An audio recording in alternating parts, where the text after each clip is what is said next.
और वो कैसे हमारे दिमाग में हुआ। जब प्रसार माध्यम की बात करते हैं तो आज प्रिंट मीडिया, इलेक्ट्रॉनिक मीडिया, अभी सोशल मीडिया हो गया, इतना ही नहीं, पुस्तकें और उसके साथ फिल्में। कभी आपने ध्यान दिया हो फिल्मों में 50 और 60 के दशक के बाद, जैसे अब जिस जमाने का यूरी बेजनेव बात करता है या मित्रोकिन्स आर्काइव में बात होती है कि कंट्रोल कम्युनिस्टों का होना शुरू हुआ जब 68-69 में इंदिरा गांधी की माइनॉरिटी गवर्नमेंट को कम्युनिस्टों ने सपोर्ट करके बनाया। उसके बाद कभी आपने मार्क किया 1970 के बाद किसी भगवा वस्त्रधारी को पॉजिटिव रोल में हिंदी सिनेमा में देखा हो तो बहुत विचार करिए, आसानी से नहीं मिलेगा। भगवा वस्त्रधारी तो छोड़िए, कंठी माला पहने हुए, टीका लगाए हुए, इवन धोती कुर्ता पहने हुए व्यक्ति किसी के उसमें नहीं होगा। This was a typical attire of villain. और ये बात ऐसी नहीं है, IIM अहमदाबाद ने बाकायदा इस पर रिसर्च हुई और जिन सज्जन ने रिसर्च की वो भी कोई छोटे मोटे व्यक्ति नहीं थे, वो IIM रोहतक में डायरेक्टर भी रह चुके हैं और उन्होंने 1950 से लेके सन 2000 के तक की कई 100 फिल्मों को लिया, हर दशक की अलग अलग फिल्मों को, और उसके बाद जो उनके आंकड़े हैं वो जानते क्या है। उसमें महत्वपूर्ण बात यह है कि 84% फिल्मों में सरदार का, सिख का मजाक उड़ाते दिखाया गया है। 94% फिल्मों में हिंदू पुजारी धूर्त पाखंडी दिखाया गया है और 88% फिल्मों में मुस्लिम मौलवी पॉजिटिव रोल में दिखाया गया है। और मैं सिर्फ इतनी बात नहीं कह रहा हूं, ये तो चलिए हुआ, आप कहेंगे कि आप तो वर्क की बात कर रहे हैं। ये बताइए कितनी फिल्मों में आपने प्रोफेसर को पॉजिटिव रोल में देखा है? प्रोफेसर वीरू सहस्त्रबुद्धे ही होगा, 3 इडियट्स वाला छोड़िए, जो पढ़ता लिखता हुआ व्यक्ति होगा, पढ़ने वाला छात्र, वो बेवकूफ दिखाया जाएगा और क्लास बंक करने वाला अच्छा दिखाया जाएगा। आपको 3 इडियट्स का चतुर महालिंगम याद है? सबसे ज्यादा पढ़ाकू छात्र है और मजे की बात यह है कि वो संस्कृत बोल रहा है। अरे भाई, south Indians are more well versed in Sanskrit than north Indian.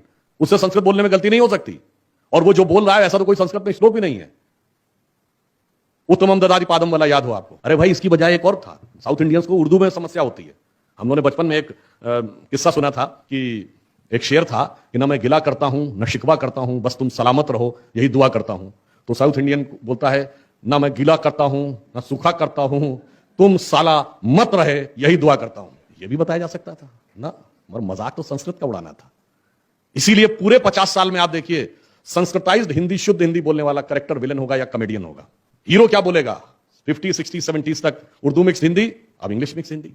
Typical भारतीय अटायर में कोई महिला दिखेगी, साड़ी पहने हुए, सिंदूर लगाए हुए, टीका लगाए हुए, मंगलसूत्र पहने हुए, तो वो कोई दुष्ट सास या दुष्ट भाभी होगी और वह जिसके ऊपर कोई भारतीयता का आवरण नहीं, वो बहुत अच्छी होगी। भगवान के मंदिर का प्रसाद नहीं लेता हुआ दिखेगा कोई, हीरो कहेगा मैं नहीं मानता ऐसे भगवान को जो गरीबों को वो नहीं दे सकता, मगर उसके बावजूद 786 का बिल्ला उसकी जान बचाता था। कभी भी आप मार्क करिए इन बातों को तो कितना सिस्टमेटिकली हमारे दिमागों में बैठाया गया 3 पीढ़ी से। और तब जब मैं ओ माय गॉड फिल्म एक बार देख रहा था तो यंग बच्चे ताली बजा रहे थे। उनकी क्या गलती है? उनके दिमाग तो प्रोग्राम्ड हो गए। जो मैंने कहा था स्टेज ऑफ डिमोरलाइजेशन, डिमोरलाइजेशन ने तो सफलता प्राप्त कर ली।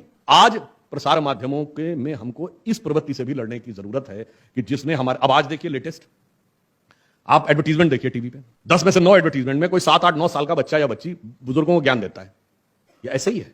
नहीं साहब, बहुत स्ट्रक्चरली टारगेटेड चीज है कि 10-15 साल के बाद जब ये बड़े होंगे तब परिवार को तोड़ना है, क्योंकि परिवार सबसे बड़ी समस्या है। किसके लिए? मार्क्सिस्ट फोर्स के लिए भी परिवार ही सबसे बड़ी समस्या है, क्योंकि नास्तिक होने से रोकने में सबसे बड़ी बाधा परिवार है। मार्केट फोर्स के लिए भी परिवार सबसे बड़ी समस्या है। जितना परिवार टूटेगा उतना ज्यादा कंज्यूमरिज्म बढ़ेगा। और जो जिहादी फोर्सेस हैं उनके लिए भी परिवार ही सबसे बड़ी समस्या है, क्योंकि भले ही कोई व्यक्ति किसी भी मजहब का हो, कोई नहीं चाहता कि मेरा बेटा जाके आतंकवादी बने, तो पहला रेजिस्टेंस परिवार से आता है। तो सबका होल सोल टारगेट है परिवार।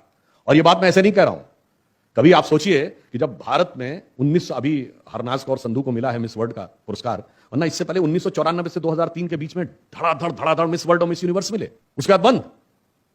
उससे पहले वो रीता फारिया को 1966 में मिला था। तो मतलब भारत में सुंदर लड़कियां सिर्फ 1994 से 2003 के बीच में होती थी, ना उससे पहले ना उसके बाद। ऐसा नहीं था, यह बाकायदा सोचा समझी एक थॉट प्रोसेस है। क्यों? 1991 में नई अर्थव्यवस्था आई तो एक बाकायदा यह विचार हुआ कि पैसा कहां से आएगा। भारत का इंफ्रास्ट्रक्चर इस लायक नहीं था कि कोई इन्वेस्ट करे। भारत के अंदर का जो फाइनेंशियल इंफ्रास्ट्रक्चर और लीगल इंफ्रास्ट्रक्चर नहीं था कि कोई विदेशी आके फॉरेन इन्वेस्ट करे और मनी आए। तो बाकायदा कोलंबिया यूनिवर्सिटी में एक रिसर्च पेपर हुआ पब्लिश, वो 2010 तक फाइनेंस मिनिस्ट्री की वेबसाइट पर भी था। उसमें कहा गया पैसा लाना कहां से है। तो उसमें कहा गया कि जो एवरेज हाउस होल्ड सेविंग है इंडियन फैमिली की, वो 20% के आसपास है। यानी हर भारतीय अगर 100 रुपए कमाता है तो उसमें से 20 रुपया जरूर बचाता है, क्योंकि हमारे यहां एक प्रवृत्ति है बचाने की। अब उसमें से कहा गया अगर इसमें से 10% हम निकाल कर मार्केट में ले आए तो ये इनिशियल इन्फ्लक्स होगा मनी का जो बाहर आना है। अब अगला रिसर्च, देखिए रिसर्च बहुत सिस्टमेटिक की जाती है, फिर प्रचार माध्यम से कैसे उसको वो करते हैं। अब ये हुआ कि भाई बचत के लिए सबसे ज्यादा प्रेरित कौन करता है? उनका घर की महिलाएं। तो क्या टारगेट करो?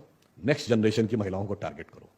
उनके मन में कंज्यूमरिज्म के लिए, उनके मन में ग्लोबलाइजेशन के लिए। आप याद करिए 97 और 98 में मिस वर्ल्ड बेंगलोर में भी हुआ था।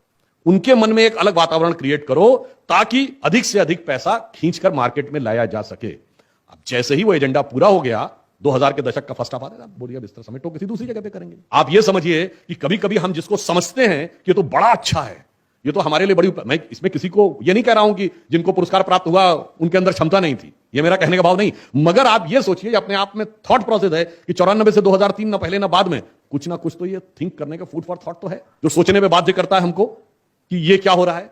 इसलिए मैंने कहा कि प्रसार माध्यम किस प्रकार से हमारे मन में एक वातावरण बनाते हैं।